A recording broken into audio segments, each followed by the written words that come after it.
This is Pro Blogger. Hey there and welcome to episode 252 of the Pro Blogger podcast. My name is Darren Rouse and I'm the blogger behind ProBlogger.com, a blog, podcast, ebook, courses, events and so much more that all help you to start a great blog, to create content for that blog that's going to make the world a better place in some way, but also that will hopefully be profitable for you in some way. Now, in today's episode, I want to do something a little bit different. Over the last few weeks, I've been sharing a quote of the week.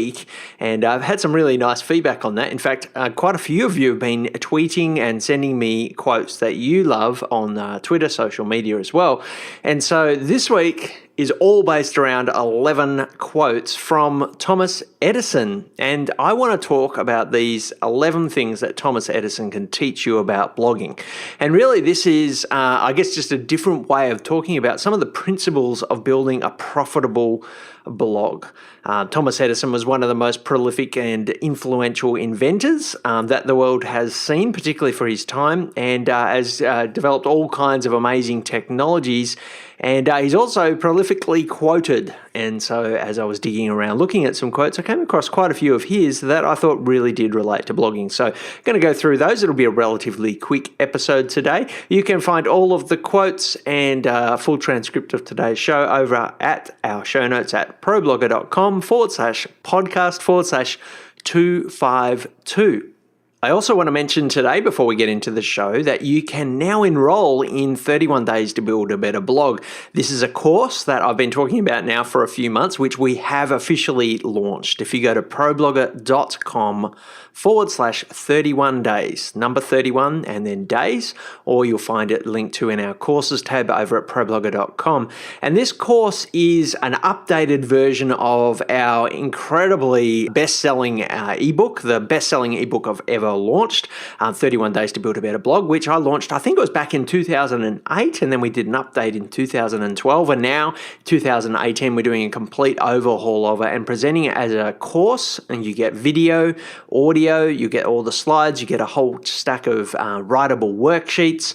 There's a Facebook group for some accountability as well. You get all that for $49, and this is an early bird special for the next, as I record this, 7 days. As this one goes live, it'll only be for the next 5 days. So you want to head over to problogger.com/31 days, where you'll get it for $49. The normal price will be $99. This course is perfect for those of you who are either just starting out. You might have just done our starter blog course, which is a free course. This is the perfect kind of next step. It will help you to set up some routines and rhythms in your first month or so of blogging. It's also really great for those of you who've got a blog that has been maybe plateaued, that you need to give a bit of a kickstart. It gives you 31 pieces of teaching, but more importantly, 31 pieces of action that you can take to improve your blog.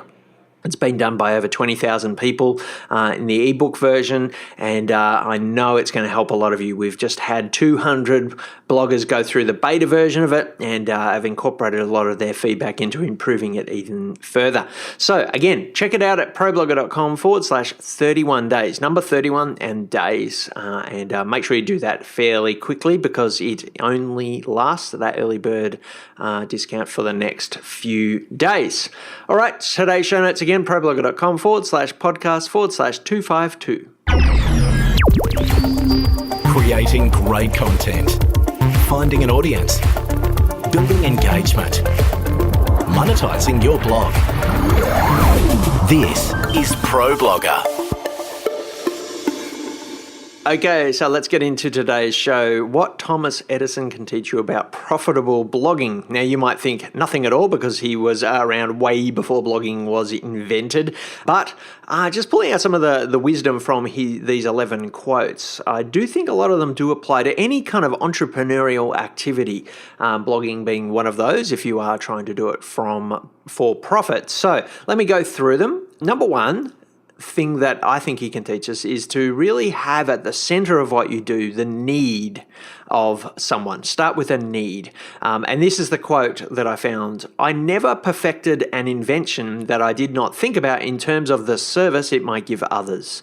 I find out what the world needs, then I proceed to invent. So this sense that really does start with a need, and then the invention comes out of that. And this is certainly something that I've seen in many entrepreneurs over the years. Spot a problem, solve the problem, whether that problem be someone else's problem or your own, and then create a product or a service to solve that problem. Most successful blogs that I've come across succeed when they meet a need, when they solve a problem, when they enhance the life of someone. And this is something that I've talked about in almost every episode over the years in some way or another.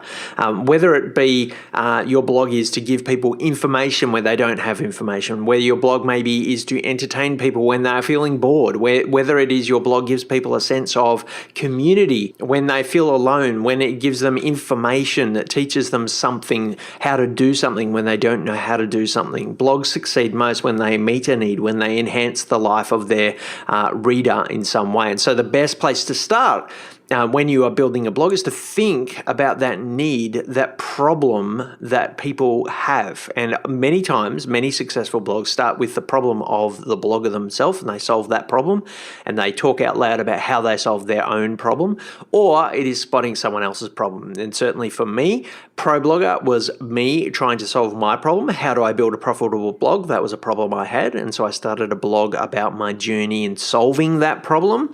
And Digital Photography School was me seeing the need that other people had, the questions that other people were asking. And so I began to answer those questions, solve those problems of other people. I already had the answers to those things. So really, this does apply on a couple of levels. Firstly, in a big picture way, when you're choosing your niche, when you're choosing your topic, when you're choosing the focus of your blog, keeping the problem, keeping the need, keeping that gain that people want in mind, keeping that central when you're choosing your overall theme, but also on a post-by-post basis. Every post I write, the goal that I have and that I tell my writers is that we want to solve at least one problem with every post that we write. You could take that further, every Facebook update you do, every Instagram post you do, every tweet you do. Really, you could be making it your goal to solve that problem in some way. Now, the problem doesn't need to be big. It doesn't need to be, life-changing in a massive way for your reader. But if it does enhance their life in some small way, that goes a long way in the long run to building a profitable blog. So, number one, start with a need. Number two, work smart. And this is another quote that I found from Thomas Edison. Being busy does not always mean real work. The object of all work is production or accomplishment. To either of these ends, there must be a forthright system, planning, intelligence, and honest purpose, as well as perspiration. Seeming to do is not doing. I love this quote because there's this sense that many times we fill our lives with things that seem to make us look busy, but they don't actually take us towards our goal. It's really easy as a blogger to fill your time with lots of tasks that seem important, that seem urgent, but are not actually important in any way. It's so easy as a blogger to build this machine of routines and things that we do that when we first start doing them, we think maybe they could help us, but they turn out not really to do anything at all. And social media can be one of these things that social media can build our blog, but we spend a lot of time doing it in ways that don't always translate into growth in our blog, and they can end up being a distraction from the key things that we need to do. Exploring the latest tools, the latest trends, these can all be distractions. They can be good things, but if we spend all of our time filling our time with these things that everyone else is doing, that everyone else is talking about, they can actually take us away from the core things that we need to do to build a blog. And really, ultimately, the core things you need to do to build a blog are write great content, update your archives, so working on that content side of things, working on building traffic to your blog, so activities that are putting yourself out there, building community engagement with the people who come to your blog, and then thinking about monetization. And the tools and the social media and all these things, they can play their part in that, but many times we get distracted by it. So work smart. Be ruthless as you think about what you are doing with your time. if you are thinking maybe you're not working smart, I challenge you over the next week to record everything that you do. And take a look at that at the end of the week and ask yourself at the end of the week, how much of my time was spent on those core activities? And how much of that time was I spending time doing things that weren't really converting, that weren't really helping me to build my blog? You're listening to Pro Blogger. Number 3 thing that I learned from Thomas Edison is work and wait. Which sounds kind of weird, work and wait. But here's the quote: everything comes to him or her who hustles while he or her waits. So everything comes to those who hustle while they wait. So there's this sense of hustling, working, striving, but also waiting. These things can actually sit side by side. Most bloggers that I meet very quickly in their journey find that to build a profitable blog takes both work but also time. You need to work. It's not just going to happen. It takes action, but it also takes waiting. It's a waiting game. It takes time for the search engines to index you. It takes time for you to create enough content to have an archive. It takes time to establish trust with your readers. It takes time to build profile in your niche. It takes time to learn about blogging. It takes time to learn about your niche and to find your writing style, to find your voice. All of these things take time. So there's this sense of having to wait, but also there's this sense that you need to be hard at work in the waiting as well. Particularly in those early days of your blog, you need to not just wait, you need to work and you need to hustle, as Thomas Edison says. So be busy, but be patient. Busily wait, if you like. I love that kind of idea of these two things that seem almost opposites, but they both are true. Number 4, and kind of builds on this idea that I just talked about, it takes work. And this is another quote from Thomas. Genius is 1% inspiration and 99% perspiration. Coming up with great ideas for your new blog is great. You need to nail that. You need to work out what that focus is. So that first idea you have is great. That inspiration you have, fantastic. I've met so many people who've got great ideas for blogs, brilliant ideas for blogs, but they don't actually do anything. They don't actually perspire. To make a blog successful takes a lot of work. It's the accumulation of all those little actions that you need to do over time that add up to create an epic blog that's going to be successful. If you want a profitable blog, yes, that first idea you have is so important. Nail it, but then follow it up with a lot of work. It takes so much work. Number 5, failing takes you closer to succeeding. Another quote that many of you will have heard before: I have not failed. I've just found 10,000 ways that won't work. And I've heard variations of this quote. Every post you write, every way that you attempt to promote your blog, every tool that you use, every question you ask your readers, all of these things that you do, treat them like little learning experiences that will shape your future. If you put something out there and it doesn't work, you are one step closer to finding something that will work. To continue to put things out there. Treat everything you do as an experiment. And the key with an experiment is that the experiment itself doesn't always end up being the finished product. The experiment reveals something that can reveal the product that you want to create. So everything you do, treat it as an experiment. Many of the things you do will fall over. They'll fail. Some of the things that you do will work and they'll go okay. But a few of the things that you do, a few of those thousands of experiments that you do will fly. They'll go viral, and you build further on those things. You evolve those things even further. So pay attention to what is going okay, and particularly what's going brilliantly. And out of those little sparks that fly when you experiment will become the things that you need to pay more attention to, and then you need to put more work into those things as well. Creating great content and building your audience. This is Pro Blogger. Number 6, I love this one. You are capable of astounding things. I love this quote. If we did all the things we are capable of, we would literally astound ourselves. Don't get trapped into limiting yourself as a blogger because you've not made it yet. You may look at your blog and you may think, it hasn't made it. Or you may compare it to someone else and what they're doing. Don't limit yourself by what's in front of you right now. You have incredible potential. Potential is a future thing. It's something that's not yet reached. You're unique. You have something that no one else has. Your story, your experience, the combination of your personality and those things. So tap into those things. Tap into the things that make you, you.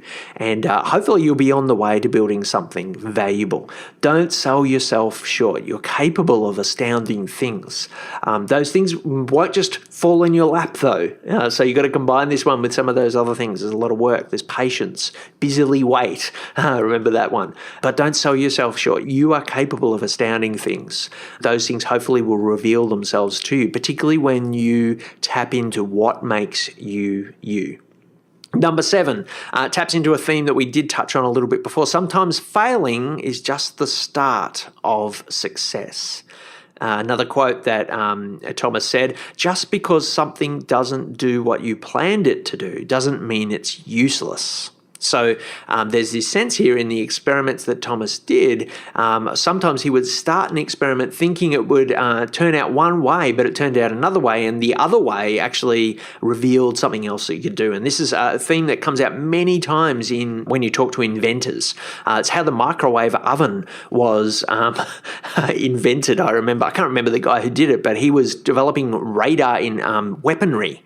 He was working for the US Department of Defense in radar weaponry, and he was standing in front of this microwave unit that he was developing for a weapon, and he noticed that the chocolate bar in his pocket melted. And so this unexpected outcome of the experiment showed him potential in another area, heating food. I mean, you couldn't get two things that were more different, but he took notice of this unexpected outcome, and that actually sparked an idea that then became the microwave oven and became one of the most successful inventions of all time. We've almost all got one in our families' homes.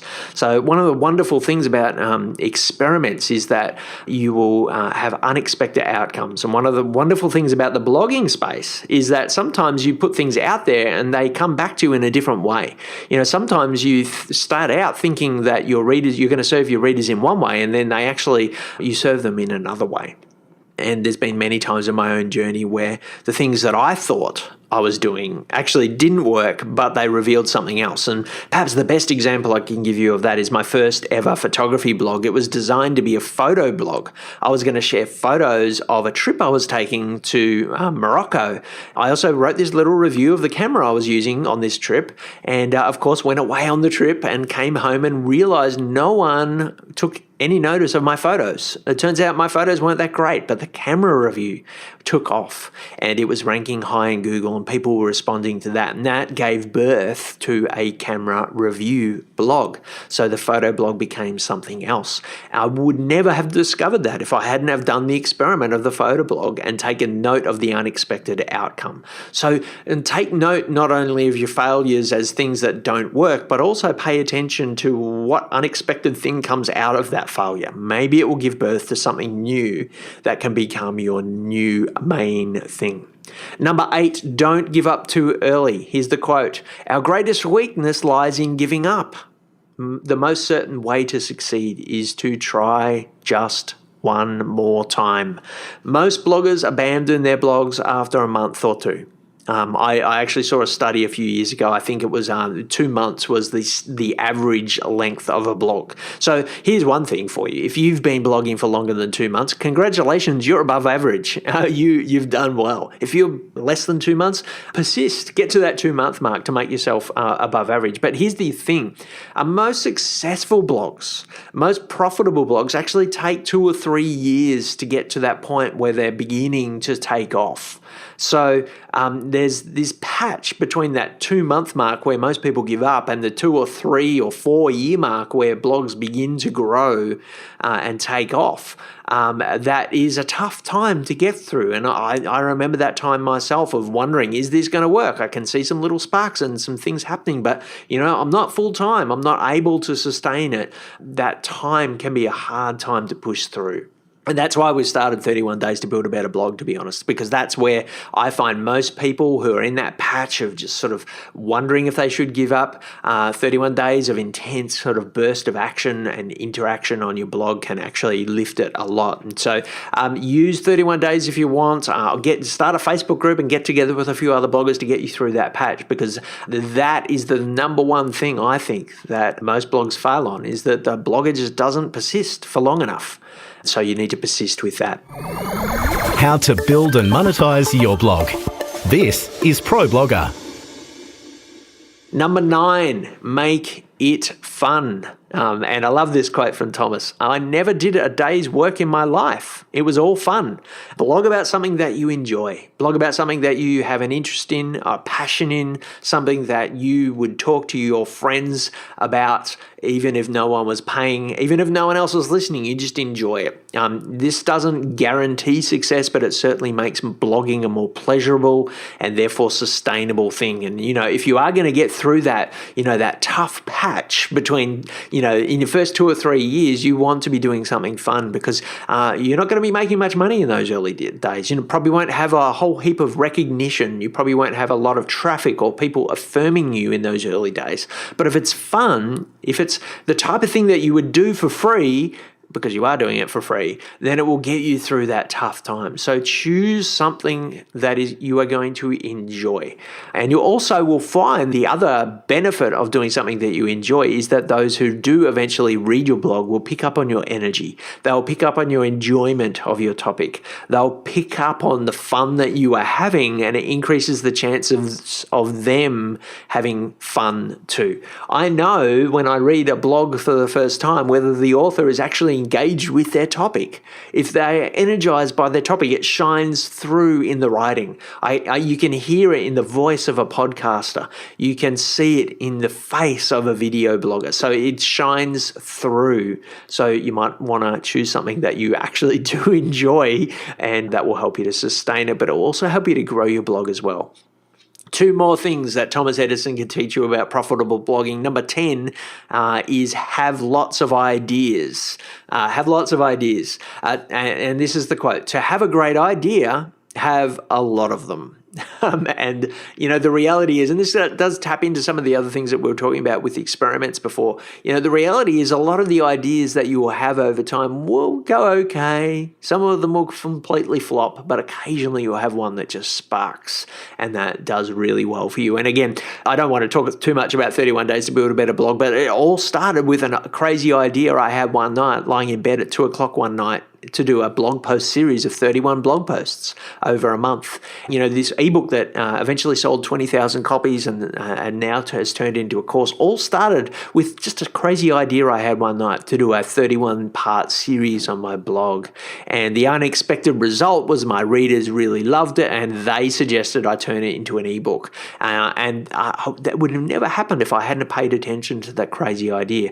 But here's the thing. I had hundreds of crazy ideas at 2 a.m. That's my best time of thinking of ideas. I sleep with a little pad and pencil next to my bed, and quite often in the morning I wake up and there's an idea there that I've had during the night. I've had thousands probably of ideas over the last 15 years, but only a few of them are really taken off, like 31 Days to Build a Better Blog. So put aside time to dream, to brainstorm, to wonder what if. Pay attention to those ideas, and most importantly, capture them in some way. Having that piece of paper and pencil next to my bed is so important. Develop a way to capture those ideas, and be willing to try ideas that may not work. It's all about that prolific experimentation. Practice the art of curiosity is something that I would encourage you to do. Schedule time for curiosity and for playfulness. Whilst you do need to work, I also do believe that it's important to have a little bit of white space in your week as well, where you allow yourself just to dream, to be curious, to ask questions, and to brainstorm things as well. You never know what might come out of that. You're listening to ProBlogger. The last thing that I have learned from Thomas Edison quotes is you don't have to start with the finished product. And this is the quote that I found to talk about this. To invent, you need a good imagination. and a pile of junk.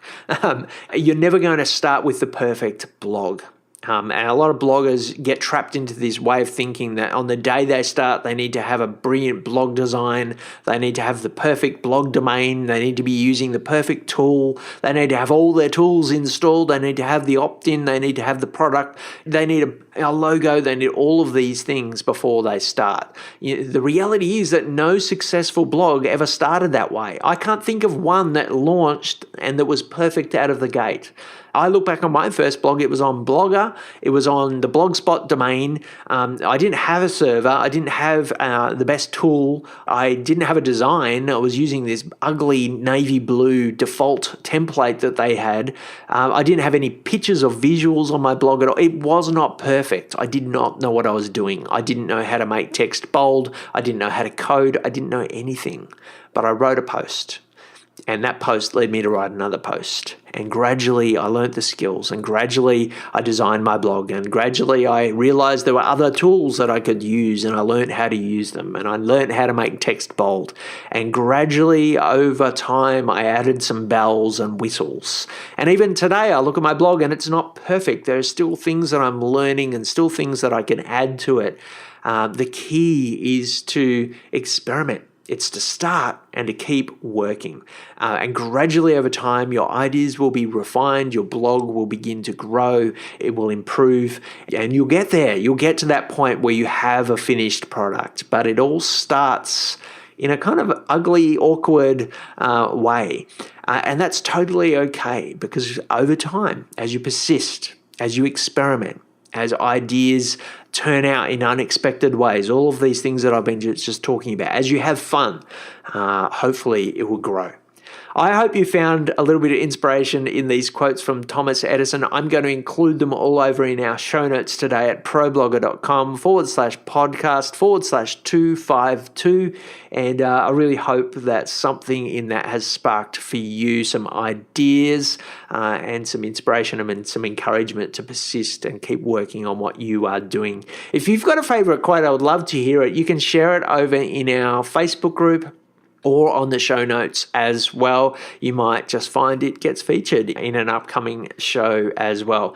Lastly, don't forget 31 days to build a better blog. As this podcast goes live, there'll be only about 5 days to go to get that early bird special of $49. It's about half price. Find it at problogger.com/31 days, number 31 days. And I look forward to seeing you in that Facebook group as well. Thanks for listening today. Chat with you next week in episode 253. You've been listening to Pro Blogger. If you'd like to comment on any of today's topics or subscribe to the series, find us at problogger.com/podcast. Tweet us at ProBlogger. Find us at facebook.com/ProBlogger or search Pro Blogger on iTunes. Before I go, I want to give a big shout out and say thank you to Craig Hewitt and the team at Podcast Motor, who've been editing all of our podcasts for some time now. Podcast Motor have a great range of services for podcasters at all levels. They can help you to set up your podcast, but also offer a couple of excellent services to help you to edit your shows and get them up with great show notes. Check them out at podcastmotor.com.